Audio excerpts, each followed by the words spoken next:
Welcome back to our stained glass window tour. Today we're going to be taking a look at the fourth window in our Life of Jesus series that we have here at Christ Church. This window depicts the boy Jesus, or the young man Jesus, working in his father's carpenter shop in Nazareth. Now, this particular window is based on a very small portion of Scripture.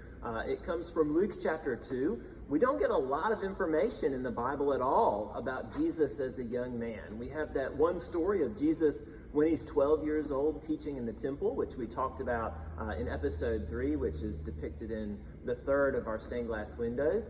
But after that, we don't really get much information about him until he's 30 years old, when he's baptized in the Jordan River by John the Baptist. But there is one passage in Scripture that gives us a little bit of an indication of what happened during those 18 years that the Bible is largely silent on. And again, that comes from Luke chapter 2. And it's the portion that immediately follows the story of Jesus teaching in the temple, the story of Jesus going and preaching to those who are the Pharisees and the Sadducees and the scribes, and his parents losing them and coming back to find him. So right after, he tells his mother, after she's very concerned that he's been missing for 3 days, he says, "Didn't you know that I had to be in my Father's house?" And of course, they don't understand what he's talking about. We then get these two verses that say what happened to Jesus after that. Verse 51 of Luke chapter 2. "Then he went down to Nazareth with them and was obedient to them. But his mother treasured all these things in her heart. And Jesus grew in wisdom and stature and in favor with God and man." This is the word of the Lord. So this gives us a little bit of an indication of what happened to Jesus between that time when he's 12 and his baptism at the age of 30. He's back in Nazareth. He's being obedient to his parents. Later in Matthew 13:55, we hear that Jesus is a carpenter's son, so it's likely that he studied carpentry under his father. He was his father's apprentice. That's reaffirmed in Mark 6:3, where it says that Jesus was a carpenter. So in this particular window that we're going to take a look at, this is Jesus, the young man, working as a carpenter in his father's carpenter shop. So I'm going to go ahead and turn the camera around, and we're going to take a look at this window and at some of the cool details that it has in it that teach us about this important time in Jesus' life that we really don't have a lot of information about. So I'm going to go ahead and do that right now.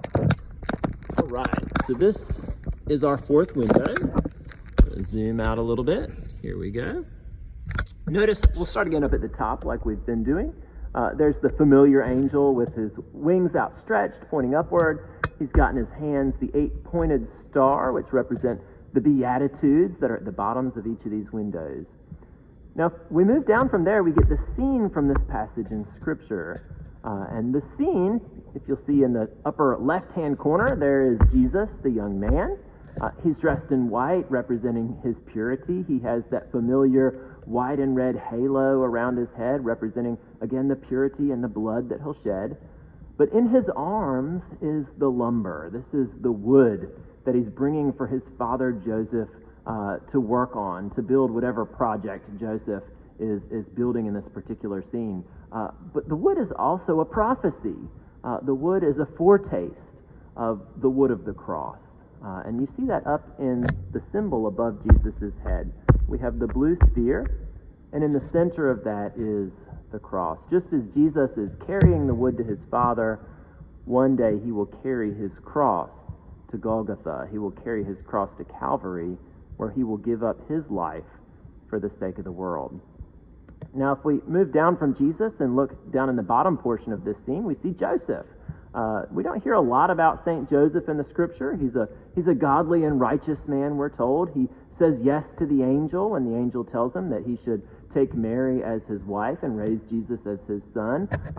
After this time, after these early verses in Luke's gospel, Joseph disappears. We don't hear from him again. It's assumed that he probably died sometime between the time that Jesus was a young boy and when he began his public ministry. But here Joseph is working in the carpentry shop. He has the plane there, which takes the rough wood and makes the rough wood smooth. If you look at the table behind his right elbow, there is the carpenter's hammer, and then there is a clay jar behind that with some other carpentry tools in it. that clay jar represents the fragility of human life, the fragility of our mortality. So Jesus is assisting his Father. He's working hard with his Father. And then up in the upper right-hand corner, we have the Virgin Mary. She too is busy in this scene. She's holding the distaff in her hand, which is a spindle that you use to spin wool or flax. So she's staying busy. She's contributing to the work of the household as well. Again, she's dressed in the blue, the traditional symbol of her purity. She has the white halo behind her head, again representing her purity as well. So this is Jesus training for his trade to be a carpenter. He's carrying the wood as he will one day carry the wood of the true cross of Calvary. Now let's move down to the bottom portion of the window. Again, we have the kneeling angel, very similar to the angel in the previous windows, and he too is holding the upside down torch. And again, that's a representation of mourning, of sorrow. Even as a young boy, Jesus' destiny is to go to the cross. His destiny is to go and suffer for the sins of the whole world. And that's the mourning that this angel represents. This is the second beatitude. Blessed are they that mourn, for they shall be comforted. Again, this is a reminder of the cross. And think of Mary crying at the foot of the cross. Mary's there when Jesus is executed, when he is taken to the cross. And it's Mary who receives those comforting words from Jesus, telling St. John to behold his mother and Mary to behold her son. So this is our fourth window, and we will move on with our next window as soon as I can. I hope you've enjoyed this and learned a little bit about this important time in Jesus' life. Have a blessed day.